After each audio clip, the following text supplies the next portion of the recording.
اور کون سی بات شیعوں نے کیا دی؟ ہاں 3 نمازیں کوئی نہیں پڑھتا، کوئی مسلمان نہیں کہتا کہ 3 نمازیں، سب جانتے ہیں کہ 5 نمازیں، ان کے 5 کے نام ہیں، 5 کی رکھتے سارے مسلمانوں کی ایک ہیں کہ 2 فجر کی ہیں، 4 ظہر کی ہیں، 4 عصر کی ہیں، 3 مغرب کی ہیں، 4 عشاء کی، شیعہ کی بھی اتنی ہیں، سنیوں کی بھی اتنی۔ اب مسئلہ کیا ہے؟ جمع بین الصلاتین، کہ 2 نمازیں اکٹھی پڑھی جا سکتی ہیں۔ یہ جب ہم پڑھنی حدیثوں کو دیکھتے ہیں، ٹھیک ہے جب زد آ جاتی لوگ زد میں دور تھے، شیعوں کی کتابیں میں نے پڑھی، ان کے علماء بھی میں جانتا ہوں، وہ سارے مانتے ہیں مگر روک نہیں سکتے، جانتے وہ بھی ہیں کہ الگ الگ 5 وقتوں میں پڑھنا، ہماری طرح وقت لکھے ہوئے کہ زور یہاں تک ہے، اثر بالکل ہمارے والے طریقے، صرف فرق یہ ہے کہ حضور نبی کریم صلی اللہ علیہ وسلم نے، یہ اب ہماری زد ہے کہ ہم نے اکٹھی کرنی چھوڑ دی، رسول کریم علیہ السلام سے صحیح حدیث ہے، چاہے امام ترمذی کہتے ہیں اس پر کسی نے عمل نہیں کیا، یہ تو آپ کی اپنی مرضی، حدیث میں کوئی خرابی ہے کہ آپ نے مدینے میں ہوتے ہوئے نہ سفر تھا، نہ بارش تھی، نہ خطرہ تھا، نہ بیمار تھے، ظہر اور عصر کی 2 نمازیں اکٹھی پڑھائیں، 4 فرض اس کے 4 اس کے 8 مغرب اور عشاء کی، بالکل صحیح حدیث، کوئی شک نہیں۔ اب بلا وجہ اکٹھی کی،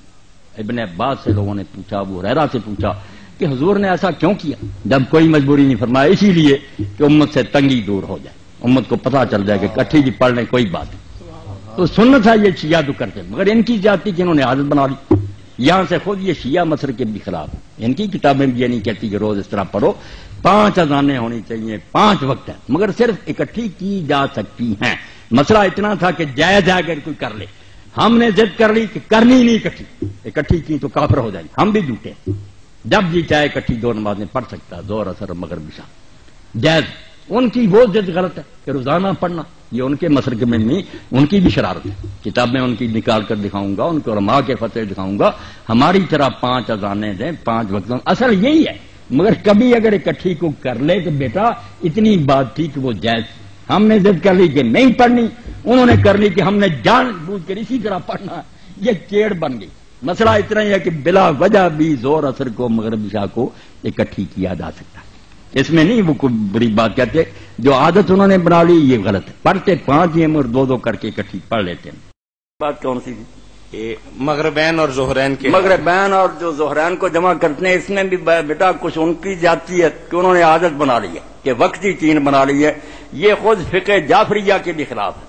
اس زمانے میں بہت بڑے عالم ہیں، سرگودا میں بہت بڑے مجتہد عالم